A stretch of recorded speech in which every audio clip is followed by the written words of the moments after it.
Again, August 1st, you said is the deadline. What incentives do countries have to negotiate? It seems that deadline keeps moving. It was second now. We didn't move, no. It's always been August 1st, that's when we're paying. A statement was put out today, and I put it out just to make it clear. It wasn't a change, it was August 1st. We don't change very much. You know, every time we put out a statement, they say he made a change. I didn't make a change. Clarification, maybe. No, August 1st they pay. And everybody pays, everybody has to pay, and the incentive is that they have the right to deal in the United States. If they don't want to, they don't have to pay, and they don't have to deal here.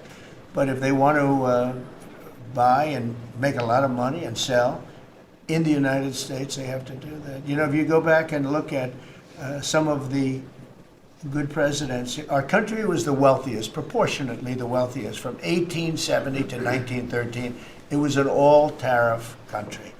We didn't have income tax. That came in in 1913. We had tariffs. And we had so much money we didn't know what to do with it.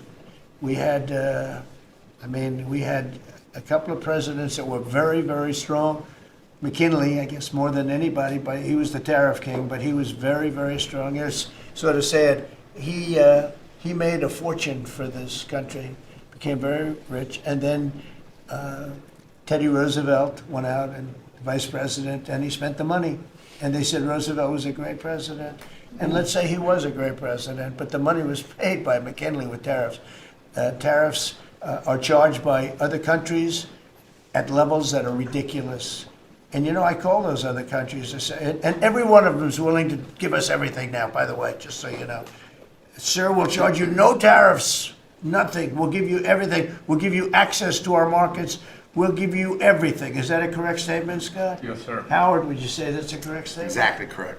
It's like they just don't, because they're very spoiled, because for years they ripped us off and we didn't have a president that understood it, or Secretary of Treasury or Secretary of a lot of different secretaries are involved, but certainly Commerce Secretary was, you know, not doing their job. I don't know about Kelly, she's small business. We'll keep it that way, okay? Her small business is bigger than almost all big businesses when you add it all up. But no, they are very respectful of our country. But the incentive is that they have the right to do business with us. Without that, they don't have the right to do business. And that would be okay, too. And whether they swear at deals.